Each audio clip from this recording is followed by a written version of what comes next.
नहीं उठा रहे हैं, एक बार और करते हैं।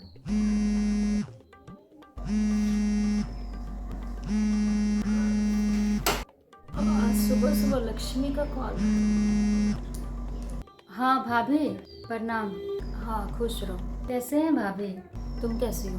हाँ हम भी अच्छा ही हैं मिला जुला कर। और आपके घर वाले सब कैसे हैं? यहाँ पर भी सब अच्छे हैं। आज तुम्हें टाइम मिला कॉल करने का? नहीं भाभी, ऐसा कोई बात नहीं। जानते हैं भाभी इतना बिजी हैं, इतना घर में बिजी हैं। आपके जाने के बाद सारा काम का लोड हम पर ही पड़ गया। आप रहते थे तो कितना अच्छा रहता था। आप हमको काम भी नहीं करने देते थे, और यहाँ आपके जाने के बाद सारा प्रेशर मेरे ऊपर आ गया है। थोड़ा भी टाइम नहीं मिल पाता है भाभी। हाँ घर है तो काम तो होंगे ही। और जानते हैं भाभी, रिया जी को कुछ बोलते हैं ना, इतना उल्टा जवाब दे देते हैं। एक कप भी इधर से उधर वो नहीं कर सकते हैं। हम अगर बोल देंगे तो नानी उनी बोलती हैं तो कर देती हैं, लेकिन हम अगर उनको कह देंगे ना कुछ भी तो नहीं करते हैं। रिया जी को कहती क्यों हो तुमको पता नहीं है वो किस लिए यहाँ पे रुकी हुई हैं? उनके पापा तो लेके जाते ही हैं, और अगर तुम उनको काम बोलोगे करने के लिए तो ये तो गलत बात है। हाँ छोटी मोटी हेल्प कभी कभार करना वो अलग बात होती है, लेकिन अब रोज़ रोज़ उनको काम बोल दोगी कि ये काम कर दीजिए वो काम कर दीजिए तो ये तो गलत बात होगा फिर। लक्ष्मी सुगोदी भी थी तो भी मुझे इतना रिलैक्स रहता था, तो वो भी नहीं है। आप भी चले गए घर से, घर तो पूरा सूना लगता ही है। कहीं ऐसा तो नहीं कि सुगोदी से तुम्हारा कोई खटपट हो गया होगा इसलिए तुमने मुझे याद किया? नहीं भाभी, ऐसा कोई बात नहीं। सुगोदी से क्या खटपट होगा, कुछ भी नहीं। भाभी बोले टाइम ही नहीं मिल पाता था। काम करके आते थे, थोड़ा आराम करने लग जाते थे, आप जानते ही हैं। और लेटते थे ना, बस नींद आ जाती थी, सो ही जाते थे।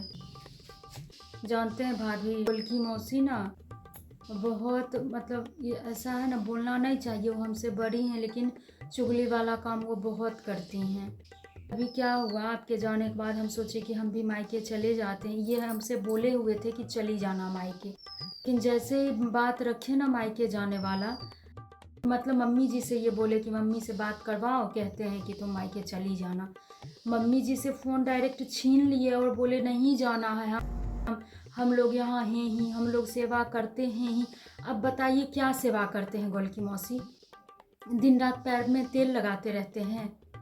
कुछ किचन का एक काम गोल की मौसी नहीं करती हैं भाभी। और उनको क्या बोले कि सब मिलके करते हैं, हम हैं, शीला है, सब तो करते ही हैं। इसको तो आराम ही करने बोलते हैं, क्या हम आराम करते हैं भाभी? देखिए झाड़ू मम्मी दे देती हैं, मम्मी जी। बर्तन होता है 2-3 टाइम का, चाय बनता है 4 टाइम तो चाय ही बनता है गोल की मौसी के लिए। मम्मी जी तो हल्का फुल्का कर देती हैं, सब्जी वगैरह काट देती हैं, लेकिन बनाते तो हम ही हैं खड़े होके। और जब से भाभी आप गए हैं ना, रोटी पूरा सपना ही बनाती है। इस मैटर में मैं क्या बोलूँ लक्ष्मी तुमसे? गोल की मौसी को तो तुम भी जानती हो और मैं भी जानती हूँ, इसमें कोई नई बात थोड़ी है इस बारे में तुमसे कुछ भी कहूँ या बोलूँ। कोई भाभी हमको यहाँ मायके नहीं जाने दे रहा है। देखिए भाभी, घर है तो काम होगा ही ना, कम से कम मायके में तो इतना प्रेशर तो हम पे नहीं रहेगा काम का, जिम्मेदारी तो नहीं रहेगा। नई रोटी बनाना ही है, सब्जी बनाना ही है, दाल बनाना ही है। इस हालत में भी जितना बार गोल की मौसी बोलते हैं हम चाय बना के उनको देते हैं, तब बोलते हैं हम सेवा करते हैं, हम रखते हैं, हम संभालते हैं। क्या संभालते हैं वो? एक काम अगर कहना तो नहीं चाहिए, अगर कह देंगे तो उल्टा हम पे ही बोलेंगे। काम हमको बोलती है, लेकिन हम खुद दोनों बहन मिलके अपना करते रहते हैं इस घर में। को नहीं कुछ भी नहीं बोलते हैं, यहाँ तक कि तो मम्मी जी को भी नहीं बोलते हैं, लेकिन मम्मी जी कर देती हैं आके। खुद अपने मन से ही झाड़ू लगा देती हैं, झुकने का काम तो होगा नहीं, और सब्जी वगैरह वो काट देती हैं। देखो लक्ष्मी, गोल की मौसी के बारे में तो मैं कुछ भी नहीं बोल सकती हूँ। वो हम दोनों से बहुत बड़े हैं, काफ़ी बड़े हैं। उनके बारे में कुछ नीच बातें बोलना मुझे शोभा नहीं देता है। वो घर में सबसे बड़ी हैं और उनकी बात ही चलती है। ये बात मैं भी समझती हूँ और तुम भी अच्छे से समझती हो। तो गोल की मौसी के बारे में मेरे पास बोल के ऐसे भी कुछ होने वाला है नहीं लक्ष्मी, क्योंकि मैं किसी के साइड से कुछ भी नहीं बोलूँगी। भाभी आपसे एक हेल्प चाहिए। हाँ बोलो ना। आप इनसे थोड़ा बात करके बोलिए ना मेरे मायके जाने के बारे में। आपकी बात तो मानेंगे ही, आपकी बात नहीं काटेंगे। देखो लक्ष्मी, अगर उस घर में गोल की मौसी ने कुछ बोल दिया तो बात तो वही होती है, उनकी बात कोई नहीं काटता है, कभी से नहीं। मैं 4 साल से उस घर में रहती हूँ और अच्छे से जानती भी हूँ। तो मैं गौरव को कुछ भी कह दूंगी तो गौरव तो मना नहीं किया ना तुमको भी जाने से, और मेरी बात को भी मना नहीं करेंगे। वो तो डायरेक्ट बोलेंगे भाभी मैंने मना कब किया।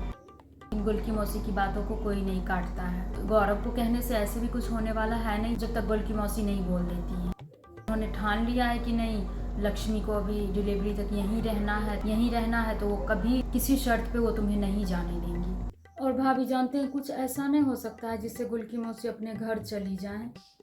नहीं, कुछ भी ऐसा नहीं हो सकता। और गुल्की मौसी है तो क्या दिक्कत है, मुझे तो कोई दिक्कत नहीं है उनसे। मैं तो बल्कि 4 साल उनके साथ रही हूँ, मुझे तो आदत सी अब हो गई है। यहाँ तो किसी का चलने ही नहीं देते हैं। मम्मी जी का तो कुछ नहीं उनके सामने मुंह खुलता है। सही बात भी रहता है तो मम्मी जी चुप रहती हैं। ना हमको गुस्सा आता है उन पे कुछ कहने का नहीं। कोई उनके सामने कुछ बोलता क्यों नहीं है, जो वो बोलती हैं वही होता है, वही सब बात मानते हैं। ये बात तो तुमको जाके माँ जी से पूछना चाहिए कि उनके सामने कोई कुछ बोलता क्यों नहीं है। तो ये अपने घर चली जाए तो ज़्यादा अच्छा रहेगा, तो हम लोग यहाँ खुशी खुशी रह पाएंगे, अच्छे से रह पाएंगे। गुल्की मौसी ही ग्राह हैं इस घर में, और मैं कोशिश करती हूँ कि मेरी वजह से गुल्की मौसी का दिल ना दुखे या फिर घर परिवार में किसी का भी दिल ना दुखे। मेरे जितना अगर तुम्हें सुना देती ना तो मुझे लगता है तुम कब का भाग चुकी होती वहाँ से। मुझे थोड़ा सुनाया गुल्की मौसी ने शुरू से ही, जब मेरे घर वाले मेरे से बात नहीं करते थे। तो स्टोरी तो मैंने तुम्हें बताया ही था, याद है कि भूल गई तुम? लेकिन फिर भी उन सब चीज़ों को झेलते हुए मैं रही वहाँ पे। उनका भी एज हुआ, कभी उनका भी कुछ चीज़ों के लिए मूड सही रहता है, कभी गलत रहता है, कुछ सुना देती हैं, कुछ बोल देती हैं। बर्दाश्त करने की चीज़ है, बर्दाश्त करके रहोगी तो अच्छे से रहोगी, नहीं रहोगी तो फिर। लक्ष्मी सुनो ना, मैं भी उठी ही हूँ, थोड़ा बाहर में जाती हूँ, मम्मी पापा से मिलती हूँ जाके।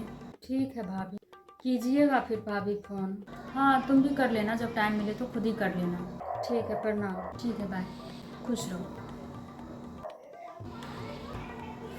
आज खुद पे बीता तो कैसे फ़ोन किया। मैंने भी तो उस घर में इतना कुछ बर्दाश्त किया था, तब जाके मैं उस घर में टिकी रही। लक्ष्मी अगर मेरे जगह होती तो वो कब का उस घर से भाग चुकी होती। सही बात है, गुल्की मौसी अभी मुझे नहीं सुनाती है, मुझे भी तो सुना देती है, मुझे भी तो डांट देती हैं। लक्ष्मी सच में मतलबी है, ये तो पता चलता है। सुबोधी को बुला लें क्या, लेकिन कैसे बोले उनको, उनकी भी ननद आई हुई है, कुछ समझ नहीं आ रहा है। सुबह ज़्यादा देर भी सोने का भी मन होता है तो भी यहाँ नहीं सो पाते हैं। 5 बजे सबको चाय चाहिए। घर में रहते तो मम्मी तो नहीं उठाती जब तक मन नहीं होता उठने का।